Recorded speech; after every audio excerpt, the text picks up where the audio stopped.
Okay guys, I'm here today with Jacob Coach, Casey and Heath Pedigo. Huge honor for me. And guys, Heath and Jacob are filming an instructional all about leg lock for beginners. So pretty much like white belt to purple belt. So whatever is legal on IBJJF from white to purple belt.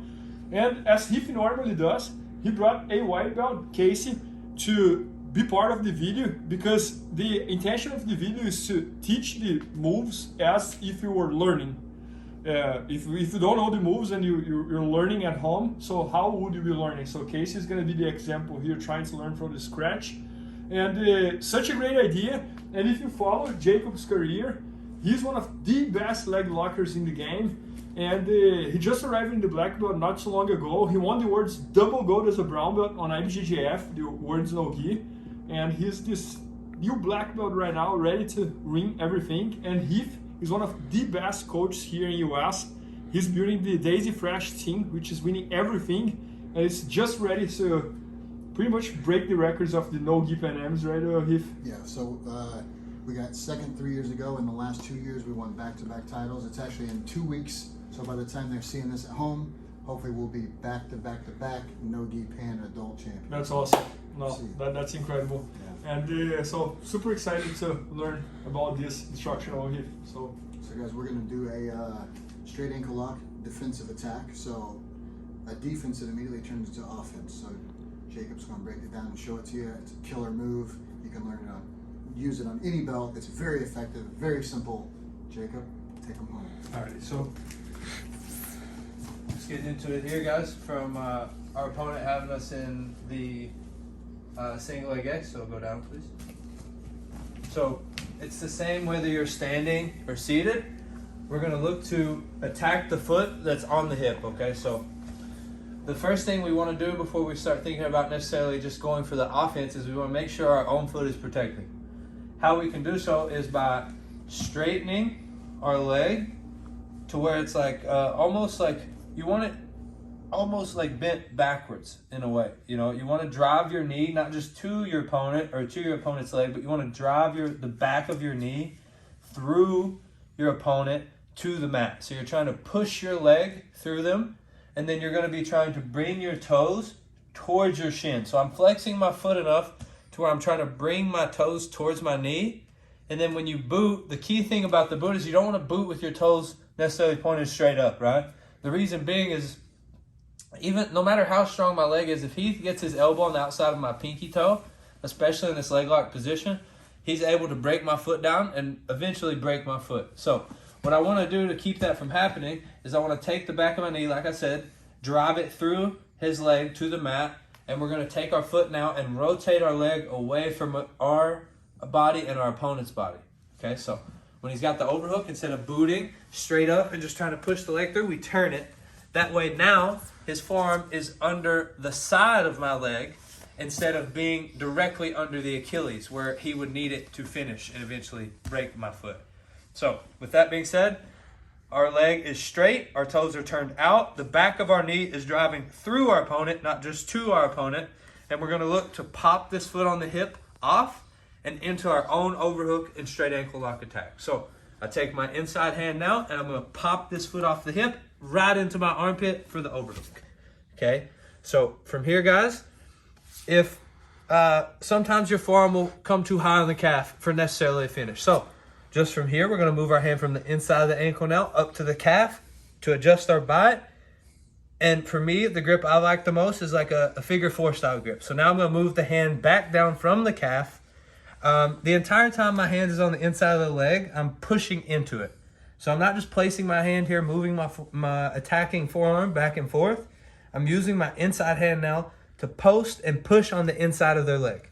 Okay, so here, and then I'm gonna roll my own fist over my wrist while I'm making sure that my forearm is under the Achilles, almost at the bottom of the foot. Okay, so here, I'm rolling it over, and I want to get off of my elbow while maintaining my boot and my leg being straight with my toes turned out. So I'm maintaining a position to where I can't necessarily be re-attacked.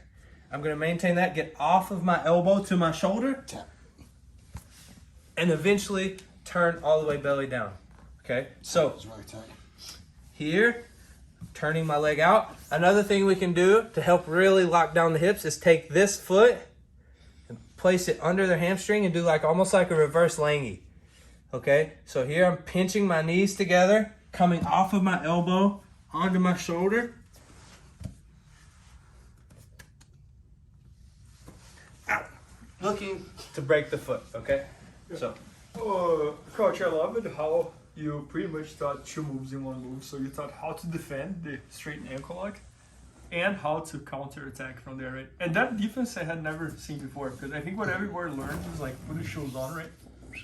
And you went beyond that. So you put the shoes on and you turn your chain, which made a lot of sense to me, because now there's no braking force over here anymore, right? It goes. In the instructional too, he shows a couple drills with this. Yep. And one that's going to happen is when Couch is on the bottom and he has in the ankle lock position here. Same thing that we just did. So we're just going to pop now from standing. So if Couch is getting ready to fall, you know when you're getting ready to fall over, right? So they start to do the sweep. We're going to pop, and now this is a fast one, so you have to be careful. But for the drill, you just pop and put it in. Got it. Okay. So like I said, it's just a pop. Okay, and then I would fall down and get into the ankle lock position. Got it. Okay. Couch really digs this one. It's very effective. I had actually never seen anyone until I met Jacob come over the top like this.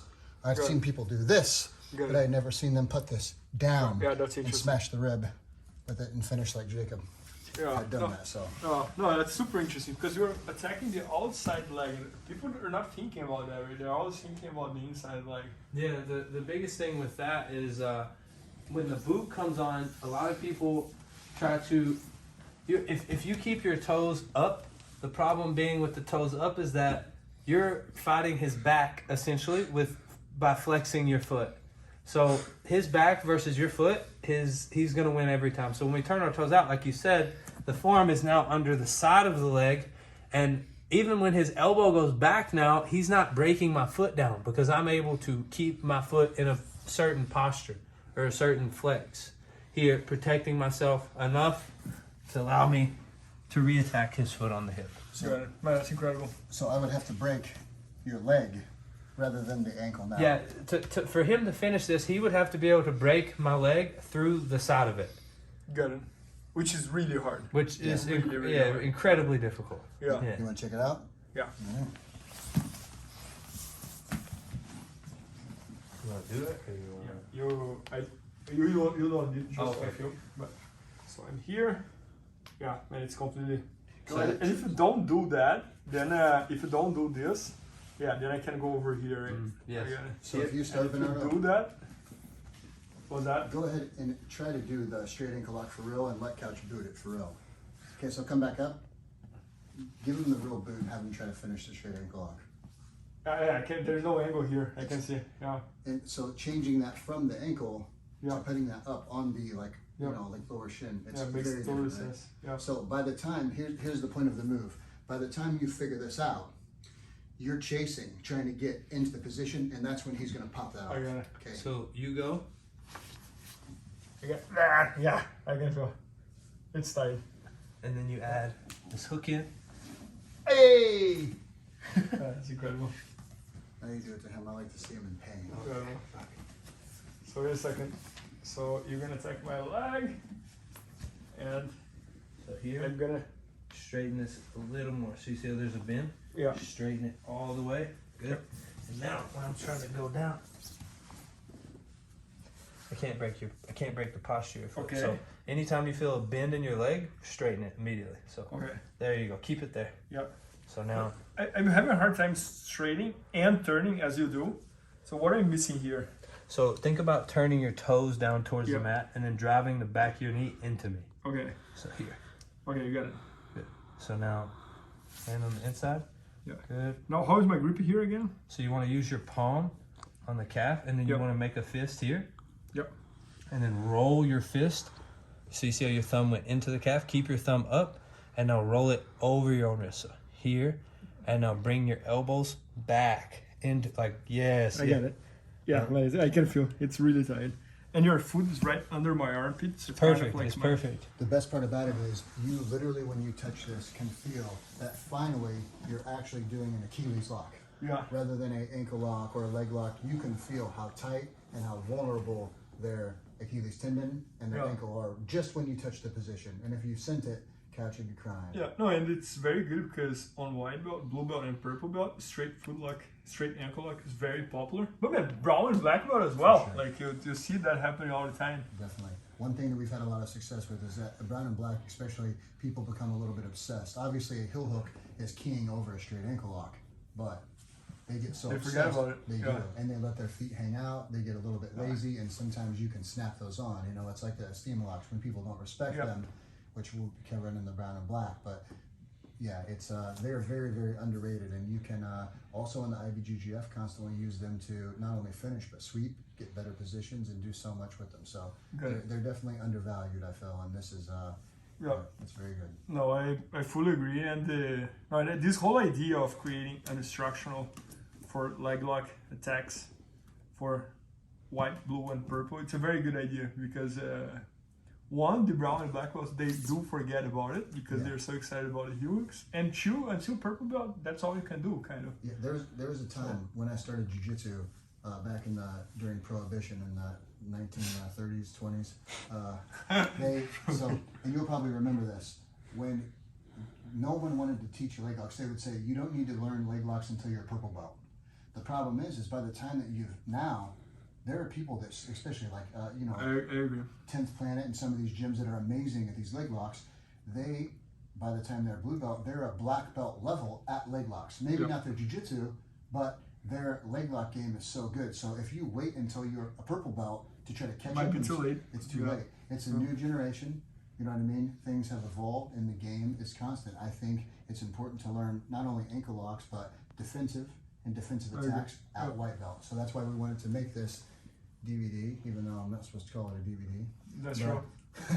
It's I think it's something that a lot of people leave out, and we wanted to show from the beginning not only the system that we use, but a lot of the drills that we use, and that you only need one partner. I mean, you could do these on your girlfriend or boyfriend that doesn't train. You just need a body to be able to drill on. So I think it was really no, and I love the idea that you guys brought Casey, because it's another perspective here. Like, you guys are both masters of the leg lock, and then there's a beginner learning the leg lock. It brings it's really a different view. For sure. It's really cool to have someone making the mistakes that the people at home are doing. And then we can go because you guys won't do those mistakes. Right. So it's really good to be able to answer those questions now. That way when you purchase, then you might say, hey, I need to message Couch, which anyone who buys any of our stuff from our gym can always, directly message us and we'll help. But if you can go ahead and get those answered early on, it's definitely nice. You know what I mean? And they might be questions that you don't even realize that are subconscious, that you don't even realize you have. And that's how jiu-jitsu is. You see something, and then a move you learned 2 weeks before, it clicks. And that's the way that jiu-jitsu is. So I think it's really, really cool, and we're thankful that she came to do that, and No, I fully agree. Yeah. So guys, this entire structure is going to be at bjjfanatics.com very soon. Maybe by the time you're watching, it's already there. So make sure to check that out. And thanks so much, Jacob, Casey. Thanks for that. Thank you. Please help me out to grow my YouTube channel. Just click subscribe. And to watch more videos, just click under see more videos. I hope you enjoyed.